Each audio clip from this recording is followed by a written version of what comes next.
My name is Aggie. I decided to do this video blog thanks to my friend who encouraged me that this might be a good idea. So I am aspiring wildlife documentary producer, and I want to tell you a little bit of my story and how I got into it. And basically the idea of this video blog is to show you my way of getting where I want to get and how do I do it, because I found myself asking many people from the industry how they did it, how they got where they are, and I think what they said and the advice they have given me was pretty much the most important factor in me being able to achieve my small successes. So I thought I'm just gonna put all the knowledge I've gained into this video blog, and maybe someone will find it useful. So I've started by studying journalism in Poland. So that was like a very beginning for my workshop. I did a basics of video editing in Final Cut Pro 7, and I went out for a little shoots for the local news. Then I moved for an Erasmus exchange to England. I finished the rest of my studies in England. It wasn't anything connected with filmmaking, it wasn't even journalism, it was sort of like a theoretical media course. But it was a time for me to learn English and practice my writing workshop. After that I didn't really know what to do. I didn't have any plan, and I ended up in Bristol by accident. After a year of sort of like getting my head around how things are here, I met my first producer. Actually, I was just paddleboarding on the harbour side in Bristol, and this is how I met first producer from the Natural History Unit in BBC Bristol. And he told me more about his story and what he does and how his work looks like. I thought it's great, it's brilliant, it sort of matches all my passions. I did a lot of photography, and I love traveling. I've traveled a lot, and I just sort of wanted my potential job to bring all those things together for me and just make me happy. So what he told me sounded great, and he sort of sketched this beginning of how I should start doing things for me, which was very helpful.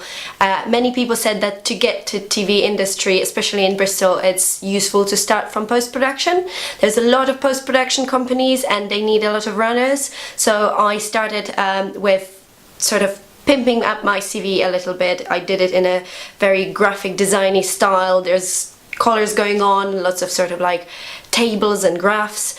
So I did that and started sending them out, and obviously I didn't hear anything from any of the companies for it. That's one of my friends that I just had a chat with yesterday.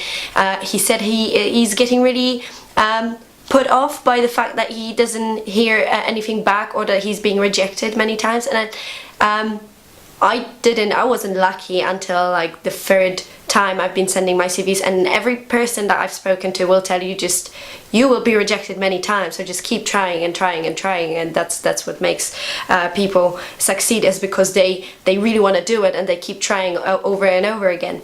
So I've been applying to those post-production companies. I finally managed to get a chance to cover a shift runner in one of the post-production houses, Dog House in Bristol, and this is how I got my foot in the doorstep. And I started meeting more producers, asking for more advices, which I'm gonna try and put all together in the next videos and sort of pass them on. And this is how it started.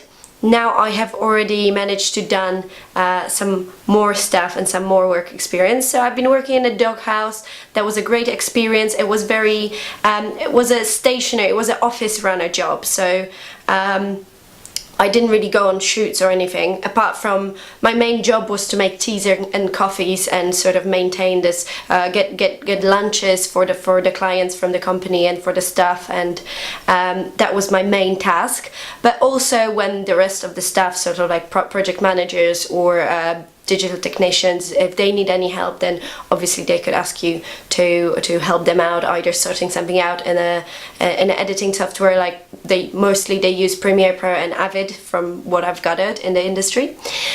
So that's a good thing to start with, is to maybe, if you get a chance, to practice a little bit of video editing on I think Adobe Premiere Pro is something that I'm gonna go for, but I guess Final Cut Pro for Mac users is still something, but I've heard they are sort of like moving away from that software. I think Premiere Pro is fairly very popular, and Avid if it's sort of more like TV broadcast and more professional. And one more thing that contributed to my experience was the restaurant where I work on a daily basis. I'm a waitress to pay the bills, and my restaurant used to host Natural History Network coffee mornings.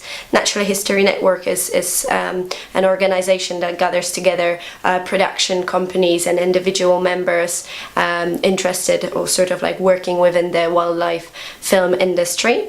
And I managed to meet a few people that also gave me useful tips, and one of them was creative director from the Humblebee, and he advised me about master's course that University of West England is doing for the last, I think, 4 years, and it's called Wildlife Filmmaking. So this is something I decided to apply for because from what it looks like, it's very, very useful, especially that natural history unit in BBC, and generally the wildlife filmmaking industry is fairly I would even say maybe elitist. Not elitist in a bad way, just very orientated and just full of people. That's something that scared me a lot, is there is a lot of people that graduated with zoology degrees, biology degrees. I'm not coming from scientific background, I'm coming from media journalism. I'm learning more about now storytelling, how to structure the film and stuff like that. And I mean, some of the people are fairly confident and advising me that you don't need a scientific degree, you don't need zoology degree. Obviously you need to have the passion for nature and sort of like gain this knowledge somehow on the other side. So I'm reading BBC Wildlife magazine and trying to do some like free online courses and stuff like that to broaden my knowledge. But yeah, I'm coming more from this media background. And why is this master's amazing? It's amazing because of three things, I think. First is it's done in cooperation with BBC Natural History Unit, so it allows you networking. You're being given a mentor from BBC, so you're in a constant contact and you can get an insight of how things are. There are some classes done, some lectures done in a practical version somewhere on the shoots or in BBC. Another thing is it gives you practical skills. It teaches you how to use the editing software. You gain knowledge how to do efficiently research and how to write script, how to storytell.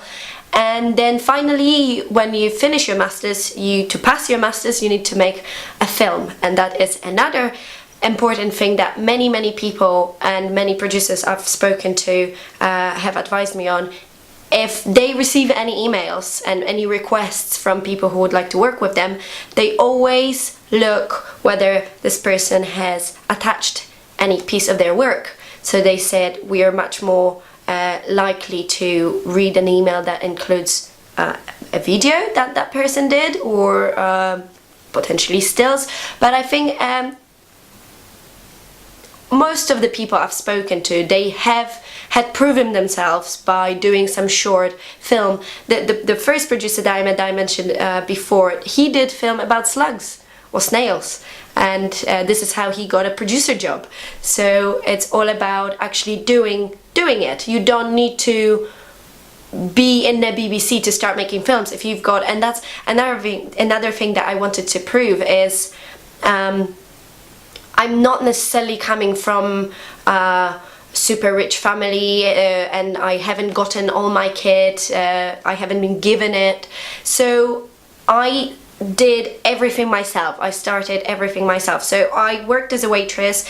I have gathered money for my first camera. I've gone through a few. I've been lucky enough that I've had a friend who also helped me and borrowed me her camera.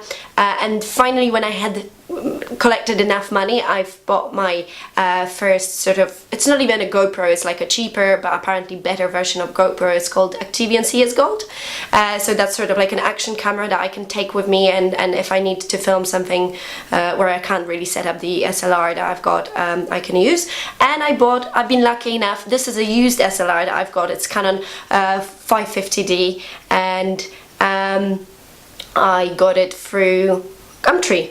And I was lucky enough that it was a whole kit of camera with 2 lenses and a tripod and a battery and some memory cards for a fairly, I mean, I've been lucky enough because it was £300 for me, but I'm sure you can get a used kit on websites like whether it's Gumtree or Camera Jungle or eBay. You can get them within sort of like, I would say £500 price range or something like this. So it is doable. And yeah, the first thing I wanted to mention in this episode of my video blog is I recently did wildlife filmmaking course with Wild Eye Filmmaking School. That was in Norfolk. And the organizer was Piers Warren, who worked for BBC Earth. I brought a few books from that course with me, and that's Go Wild with Your Camcorder, Conservation Filmmaking, and Looking into the Future. So the first 2 ones are about how to start going out and shooting some wildlife by yourself, and lots of useful tips and techniques. I haven't really gone through them yet, so that's basically the idea that I've gotten from what the course was about. It was very useful. It was a very useful beginner's guide of where to start with, and some practical practice as well. While the Looking into the Future one is about how different people from the industry, current members of this industry, think where this industry is going to go, how it's going to shift, and especially me as a person that doesn't come from scientific background. I don't come from zoology, biology background. Made me very reassuring that many people think that it's this traditional style of wildlife filmmaking is sort of shifting a little bit to more storytelling based, and yeah, it shifts. The production shifts greatly from the BBC itself to lots of independent production companies, and these production companies have also a different vision of how to do this. But yeah, as I said, I haven't gone for them yet, so I will probably elaborate more about it if I do and when I do. What else about the course? It was great also for networking possibilities. I met 3 great people, out of which 2 wanted to get involved in the project with me, independent project. So when I applied for masters already, I wrote a proposal for a documentary, and I really wanted to execute it myself, but it was hard for me to do it myself. I mean, the idea was I do have a deer park in Bristol nearby Ashton Court, and I was thinking, yeah, I can film deer there and do like a small piece. But since those 2 people joined me, we can access more places rather than just Ashton Court, and also they have better gear, some other skills, lots of other ideas, so we developed this project more and more and more, and that was great. We're working on it at the moment. I will definitely be updating the status of the project on my blog, and I will definitely talk more about different experiences that I've had over the last couple of months, and hope that will be any of use. So I'll probably finish on this, and I will see you whenever I have some other great tips. Cool. Thanks. Bye.